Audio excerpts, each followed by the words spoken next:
लोंदे jewellers, Shivshankar Ayurvedic clinic, उदय piles hospital. नमो नमः। Maharashtra TV 24 channel की भविष्य का दर्पण कार्यक्रम में मैं डॉक्टर ए.वी. मोहनदास आपका स्वागत करता हूं। आज है सोमवार 2023 जुलाई महीने की 17वां तिथि। शोभन नाम संवत्सर, दक्षिणायन, ग्रीष्म ऋतु, कृष्ण पक्ष, आषाढ़ कृष्ण पक्ष अमावस्या रात को 12:02 तक है। चंद्रमा आज मिथुन राशि में है, पुनर्वसु नक्षत्र में।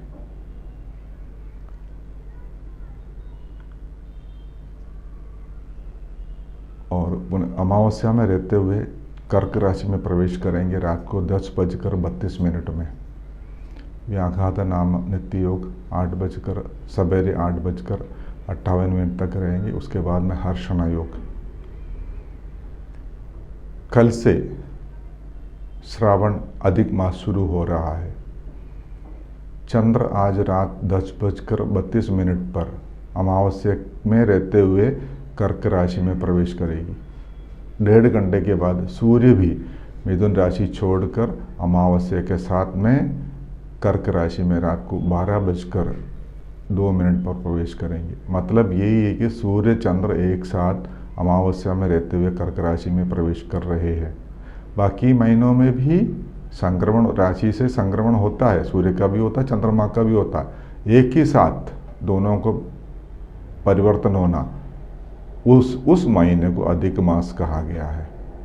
बाकी महीनों में भी अमावस्या होंगे, संक्रांति भी होंगे, लेकिन अमावस्या के साथ ही साथ महीने और राशि में बदल होना, इस महीने को अधिक मास कहा गया है। मतलब एक ही महीने में सूर्य संक्रमण नहीं होगा, लेकिन 2 अमावस्या होंगे। यानी शुरुआत भी और अंत भी अमावस्या से होने के कारण अधिक मास में कोई भी नए कार्यक्रम शुरुआत नहीं करनी चाहिए। अधिक मास की जो कल्पना जो है, सौर वर्ष और चंद्र वर्ष में सामंजस्य स्थापित करने के लिए ही अधिक मास की संकल्पना की गई है। हर तीसरे वर्ष पंचांग में एक चंद्रमास की वृद्धि की जाती है। इसको अधिक मास या अधिमास या मलमास कहा गया है। सौर वर्ष का 365 दिन है, जबकि चंद्र वर्ष की मतलब 12 महीने की 30 दिन की 354 दिन ही होते हैं। इस प्रकार दोनों वर्षमानों में प्रतिवर्ष 11 दिन का अंतर पड़ता है।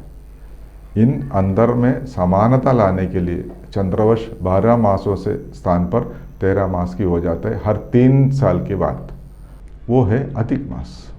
कल हमने भविष्य का दर्पण कार्यक्रम में रोज की भविष्य देखने से पहले, जाने से पहले हमने संज्ञा लिया था सूर्य के बारे में, नवग्रहों में। अभी हम चलते हैं दूसरी, मतलब ये है कि चंद्रमा नवग्रहों के क्रम से सूर्य के बाद दूसरा ग्रह है।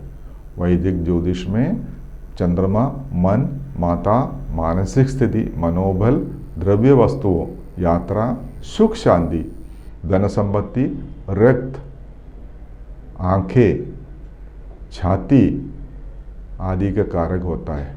चंद्रमा राशियों में कर्क और नक्षत्रों में रोहिणी, हस्त और श्रवण, इन नक्षत्रों का स्वामी माना जाता है। चंद्रमा नवग्रहों से सूर्य के बाद दूसरा ग्रह है। वैदिक ज्योतिष में चंद्रमा राशियों में कर्क और नक्षत्र में हस्त और बता चुके हैं नक्षत्र का स्वामी है। इस आकार में ग्रहों के सबसे छोटा ग्रह है, परंतु इसकी गति सबसे तेज होती है। चंद्रमा के गोचर की अवधि सबसे कम होती है। जो सूर्य 1 महीने जो लेता है, सूर्य गोचर की अवधि सबसे कम होती है। ये लगभग 2.25 दिन में एक राशि से दूसरे राशि में प्रवेश कर लेते हैं, जो सूर्य को 30 दिन लगता है राशि में संचरण करता है। चंद्र ग्रह की गति कारण विंशोत्तरी, योगिनी, अष्टोत्तरी दशा आदि की गणना की जाती है। वही वैदिक ज्योतिष शास्त्र में राशिफल के ज्ञात करने के लिए व्यक्ति चंद्र राशि को आधार माना जाता है। जन्म के समय चंद्रमा जिस राशि में स्थित होता है वो जातकों की राशि कहलाता है। ज्योतिष शास्त्र के अनुसार चंद्र एक अशुभ ग्रह है। यह सौम्य और शीतल प्रकृति के धारण करता है। ज्योतिष में चंद्र ग्रह को स्त्री ग्रह कहा गया है। चंद्रमा धरती सबसे निकटतम ग्रह है। इसमें प्रबल चुंबकीय शक्ति है। यही कारण है कि समुद्र का जल को ये बहुत ऊपर तक खींच लेता है और घूमते हुए धरती से कुछ दूर तक ले जाता है। जो यही जल वापस पुनः समुद्र में बहुत भयानक गति से वापस आ जाते हैं, जिसके समुद्र में ज्वार भाटा एवं तूफान आदि आते हैं। जिस तरह एक साधारण चुंबक दोनों सिरों से चुंबकीय शक्ति को केंद्रित करता है, उसी प्रकार उसके भी दोनों सिरों पर चुंबकीय शक्ति बहुत ज़्यादा होती है। इसका आकार पूर्णिमा को छोड़ शेष दिनों में चुंबक के आधार पर बना हुआ है। पूर्णिमा के दिन इसका आकार पूरा गोल होता है चंद्रमा का। इस समय इसमें भयानक आकर्षण शक्ति होती है, किंतु ये शक्ति इस चारों ओर परिधि पर होने के कारण भयावह नहीं होता। चंद्रमा को सुधांशु भी कहा गया है। पौराणिक मतानुसार चंद्रमा चंद्र पर अमृत पाया जाता है। इसके अलावा इसकी सतह पर अनेक अमोघ औषधियाँ भी उपस्थित है। किसी व्यक्ति की कुंडली में उसकी चरित्र को देखते समय चंद्रमा की स्थिति अति महत्वपूर्ण हो जाती है। कैरेक्टर निर्णय करते समय position of the moon is very important, क्योंकि चंद्रमा सीधे तौर पर व्यक्ति की मन अथवा भावनाओं को नियंत्रित करता है। चंद्रमा वृषभ राशि में स्थित होकर सर्वाधिक बलशाली हो जाती है तथा इस राशि में स्थित चंद्रमा उच्च का चंद्रमा कहा गया है। 3 डिग्री में वृषभ की 3 डिग्री में कृत्तिका नक्षत्र में चंद्रमा उच्च की हो जाती है। वृषभ के अतिरिक्त चंद्रमा कर्क राशि में स्थित होने के बलवान हो जाते हैं, जो चंद्रमा की अपनी राशि है। चंद्रमा कुंडली में बलशाली होने पर तथा बली प्रकार स्थित होने पर कुंडली धारक स्वभाव में मृदु, संवेदनशील, भावुक तथा अपने आसपास के लोगों में स्नेह रखने वाले होते हैं। ऐसे लोगों को आमतौर पर अपने जीवन में सुख सुविधाएं प्राप्त करने के लिए अधिक प्रयास करने नहीं पड़ते तथा इन्हें बिना प्रयासों से सुख सुविधाएं ठीक उसी प्रकार प्राप्त होती रहती है। आधुनिक विज्ञान कहता है कि मानव का दिमाग मूल रूप से 80% पानी से बना होता है और हमारे भोजन द्वारा जीवन जीने के लिए जितने भी ऊर्जा ये शरीर उत्पन्न करता है उसकी 80% ऊर्जा उपयोग करते केवल दिमाग के लिए किया जाता है, क्योंकि शरीर के काम बंद करने से भी मतलब सो जाने, बेहोश होने जाने पर भी दिमाग यानी अपने मन काम करते रहता है। यानी मन मनुष्य के शरीर का सबसे महत्वपूर्ण हिस्सा है। इसकी वजह से ये तय हो जाता है कि जीवित है या नहीं। यदि एक व्यक्ति का मन मर जाए तो शरीर जीवित होने पर भी उसे मृत समान ही माना जाता है, जिससे सामान्य बोलचाल की भाषा में कोमा स्थिति कहते हैं। और भारतीय फलित ज्योतिष के अनुसार मन का कारक ग्रह चंद्रमा है। भारतीय फलित ज्योतिष में चंद्रमा की मन का स्वामी इसलिए माना गया है क्योंकि चंद्रमा जल का स्वामी है। इसलिए जहाँ कहीं भी जल का अधिकता होगी वहाँ चंद्रमा प्रभावित करेंगी, क्योंकि ज्वारभाटा घटने से साबित होता है कि चंद्रमा जल को आकर्षित या प्रभावित करता है। और आधुनिक वैज्ञानिकों भी ये माना है कि हमारे दिमाग का 80% हिस्सा मूलतः जल है। तो यदि चंद्रमा का प्रभाव समुद्र के जल पर पड़ता है तो निश्चित रूप से मनुष्य के मन पर भी पड़ना चाहिए। और यदि चंद्रमा का प्रभाव समुद्र में होने वाले ज्वारभाटा से कारण होता है तो मनुष्य के मन में भी होने वाले ज्वारभाटा चंद्रमा का ही हो सकता है। इसलिए कुंडली के चंद्रमा की स्थिति कुंडली धारक के लिए अति महत्वपूर्ण हो जाते हैं। ज्योतिष में चंद्रमा आंतरिक दुनिया का प्रतिनिधित्व करता है। हमारी भावनाएं और हमें सुरक्षित महसूस करने के लिए क्या चाहिए, इसलिए जब प्रत्येक राशि चक्र सीखता है, चंद्र चक्र के साथ ही देखते राशि मत, पहले आप लग्न से देखते, उसके बाद चंद्रमा से भी देखते, तो पृथ्वी की परिक्रमा करने वाले इस शक्तिशाली प्राकृतिक उपग्रह को बेहतर ढंग से समझ सकते हैं। जन्म कुंडली में चंद्रमा मजबूत एवं बली अवस्था में हो, व्यक्ति समस्त कार्यों में सफलता पाने में तथा मन प्रसन्न रखने वाले होता है। ऐसा व्यक्ति पद प्राप्ति, पदोन्नति, तरल एवं श्वेत पदार्थों के कारोबार से लाभ पाता है। चंद्रमा के मित्र है सूर्य, बुध, शत्रु कोई नहीं है। मंगल, बुध, शुक्र, शनि है सम। ज्योतिष में चंद्र ग्रह को मानने का मन का कारक माना जाता है। चंद्रमा सीधे व्यक्ति के मन, मस्तिष्क और भावनाओं में प्रभावित करता है। चंद्रमा वृषभ राशि में होकर सर्वाधिक बलशाली होता है और इसी में उच्च ग्रह का माना जाता है। कुंडली में चंद्रमा कमजोर होने से जातक को सिरदर्द, तनाव, डिप्रेशन का सामना करना पड़ता है। नींद न आना समस्या होती है। माँ से रिश्ते खराब रहते हैं, माँ से कोई न कोई तकलीफ बनी रहती है। कुल मिलाकर जातक को माँ का सुख नहीं मिल पाता। अगर जन्म कुंडली में चंद्र अगर खराब रहा तो मम्मी से कोई मदद, सुख नहीं हो पाते। तो क्या चंद्रमा वास्तव में होकर हमारा स्वास्थ्य और मनोदशा की प्रभावित करता है? इस बात का कोई प्रमाण नहीं है कि चंद्रमा मानसिक और शारीरिक स्वास्थ्य को प्रभावित करता है। हालांकि इसका प्रभाव अन्य जीवों में भी देखा गया है। उदाहरण के लिए मूंगे चंद्र चक्र के आधार पर ही अपने प्रजनन का समय निर्धारित करते हैं। घर का वायव्य कोण दूषित होने पर चंद्रमा खराब हो जाते हैं। घर में जल का स्थान, दिशा यदि दूषित हो तो भी चंद्रमा मंदा फल देता है। पूर्वजों का अपमान करने से, श्राद्ध कम करने से ये चंद्रमा दूषित हो जाती है। माता का अपमान करने से या उससे विवाद होने पर चंद्रमा अशुभ प्रभाव देने लगते हैं।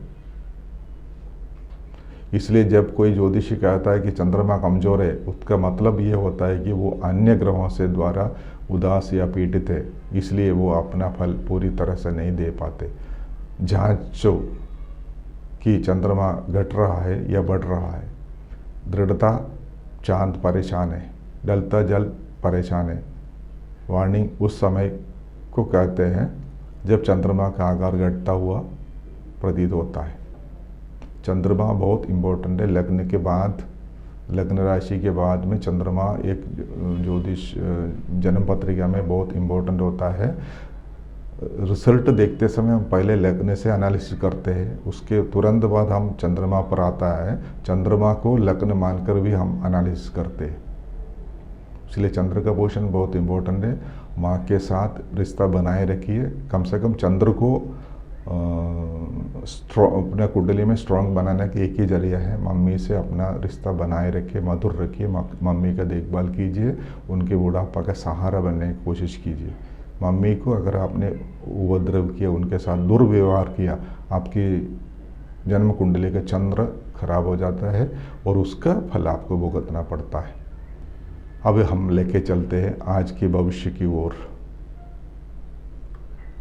पहले हम लेते हैं मेष राशि। अमावस्या आपके तीसरे एवं चतुर्थ स्थानों से आपको बंधुजनों से सावधान रहने की चेतावनी दे रहा है। मेष राशि वाले आज परेशानियां बढ़ने वाले हैं। कर्म क्षेत्र में एवं पारिवारिक मामलों में भी सतर्कता अनिवार्य है। आरोग्य का ख्याल रखें। बंधुजनों से रिश्ते मधुर बनाए रखने की कोशिश करें। वृषभ राशि, तीसरे भाव का चंद्र सूर्य योग आपके सभी काम बनाने में मदद योगदान देंगे। विशेष तौर पर आने वाली एक महीना आपके लिए अच्छी साबित होंगे। आपके मन के अनुसार काम होने लगेंगे। घर में सुख सुविधा बढ़ाने के बारे में विचार विमर्श हो सकता है। मिथुन राशि, आपके दूसरे राशि के सूर्य चंद्र योग, वो भी आपकी राशि स्वामी के साथ आपका उजाले उलझा के रखने में सक्षम है। यात्राएं क्लेश भरे होंगे। हो सके तो यात्राएं 2 दिन के लिए टालने की कोशिश करें। कर्क राशि, राशि में ही अमावस्या जरा संभल कर रही है। आज के दिन आंखें संभाल के रखिए, बंधुजनों से अच्छे व्यवहार करें। सिंह राशि, सिंह राशि की 12वें भाव में अमावस्या, मंगल शुक्र के साथ राशि में है, तीसरे भाव में है केतु। आपको धन लाभ की सोचना भी नहीं चाहिए आज के दिन। नवम स्थान में गुरु राहु युति आपको उत्तम निर्णय लेने से रोक सकते हैं। खर्चा आमदनी से ज्यादा होंगी। कन्या राशि, राशि स्वामी बुध लाभ भाव में स्थित है, व्यापार में लाभ बनाए रखेगा। साथ ही साथ 12वां भाव स्थित मंगल शुक्र युति सावधान रहने की सलाह दे रही है। तुला राशि, राशि में है केतु, सप्तम में गुरु राहु, राशि स्वामी शुक्र लाभ स्थान में, द्वितीय भाव के स्वामी मंगल के साथ लाभ बना रहेगा। दशम का चंद्र सूर्य अमावस्या, चंद्र सूर्य योग अमावस्या योग आपको कार्य क्षेत्र से दक्षता बनाए रखने की चेतावनी दे रही है। आइए हम चलते वृश्चिक राशि की ओर। राशि स्वामी मंगल दशम में शुक्र के साथ है। कामकाज में हो या व्यापार प्रगति जरूर मिलेंगे। नवम भाव का सूर्य चंद्र बुध योग आपको काम में बहुत सारे अड़चने दिखा रही है। आज आपके दिन घरेलू या कार्यक्षेत्र के समस्याओं से घिरे रहेंगे आज के दिन। धनु राशि, आज के लिए सबसे खराब राशि है धनु। राशि स्वामी पंचम में राहु के साथ है। आपके राशि के अष्टम भाव में सूर्य चंद्र योग आज परेशानियां झेलने के लिए रेडी रही है। मकर राशि, चंद्रमा सप्तम में सूर्य के साथ, व्यापार में बाधाएं प्रतीक्षा कर रहे हैं। जीवन साथी की ओर ज्यादा ध्यान दे। कुंभ राशि, ये राशि वालों के लिए अच्छे दिन है आज। साढ़े साथी का असर भी है। छोटी छोटी बातों के लेकर आप भी आज भी व्यथित रहेंगे। मीन राशि, राशि स्वामी गुरु धन भाव में राहु के साथ है। आमदनी बनी रहेंगे। अष्टमस्थ केतु शत्रु पीड़ा बता रहा है। पंचम भाव के सूर्य चंद्र योग संतानों से संबंधित समस्याओं से आज के दिन आप दुखी रह सकता है। बस भविष्य का दर्पण कार्यक्रम में आज के लिए इतना ही। कल फिर मिलेंगे महाराष्ट्र टीवी 24 चैनल में इसी समय। नमस्कार। जब कुछ न समझ आए और कुछ नया खाने का मन हो जाए तो आइए पवन भोजनालय। पवन भोजनालय कम दाम में स्वादिष्ट खाना ऐसा जो मन भर दे। पवन भोजनालय मटन करी चिकन करी के साथ साथ अब शुद्ध शाकाहारी भोजन, वो भी भरपेट। तो यदि आप स्वाद की तलाश कर रहे हो तो आपकी तलाश अब हो गई पूरी। पवन भोजनालय 200 लोगों की बैठने की व्यवस्था, साथ ही चूल्हे पर तैयार किया भोजन। बर्थडे पार्टी किटी पार्टी के लिए सबसे अच्छा होटल पवन भोजनालय। 3 ब्रांच। हमारा पता MIDC Hingna road Saint Xavier's के पीछे, बंसीनगर चौक, यशोदा नगर राज स्कूल के बाजू। एक बार अवश्य पधारे और स्वादिष्ट भोजन का आनंद ले। भरपूर पार्किंग व्यवस्था।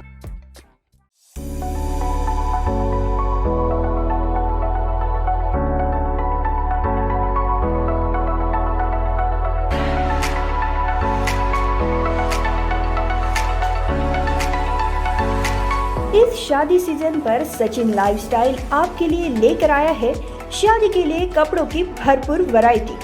Wedding collection, kids collection, ladies wear, gents wear. नई वैरायटी पर पाए 15% तक का डिस्काउंट। तो हो जाइए तैयार इस शादी सीजन के लिए सचिन लाइफस्टाइल के साथ। और अब हमारी शाखा उपलब्ध है सचिन एंटरप्राइजेस रामेश्वरी नागपुर। हमारा पता शताब्दी चौक बेलतरोड़ी रोड रामनगर नागपुर।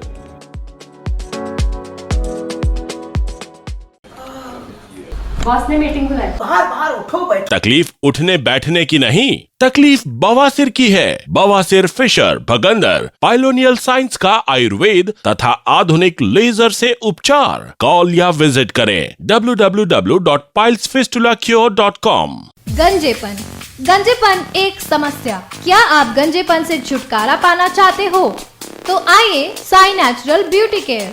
गंजेपन से छुटकारा केवल 1.5 से 2 घंटे में।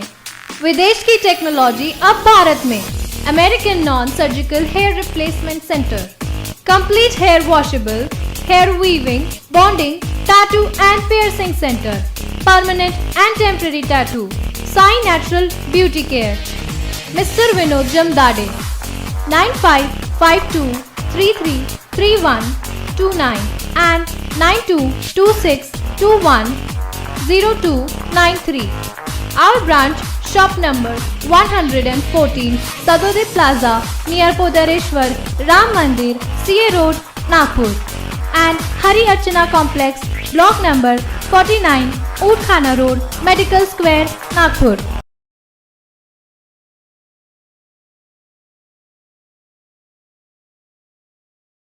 Are you looking for best coaching institute? Then come to ANS Academy.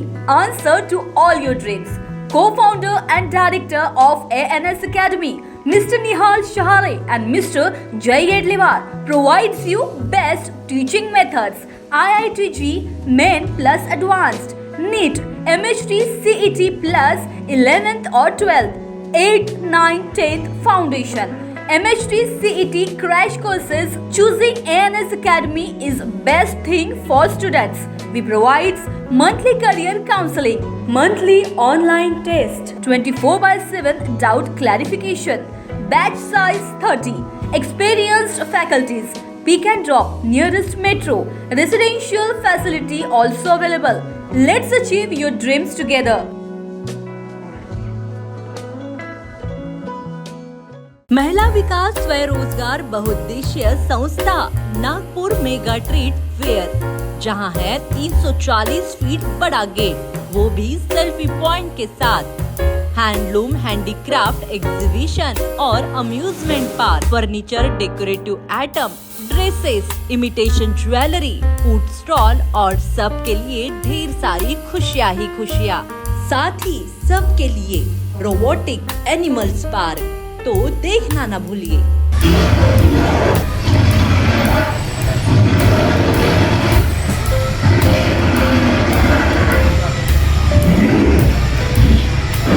पहुंच जाइए अपने बच्चे और परिवार के साथ। Nagpur mega trade fair. हमारा पता Padmavati chowk, Manish Nagar, t point, Beltarodi road, Nagpur.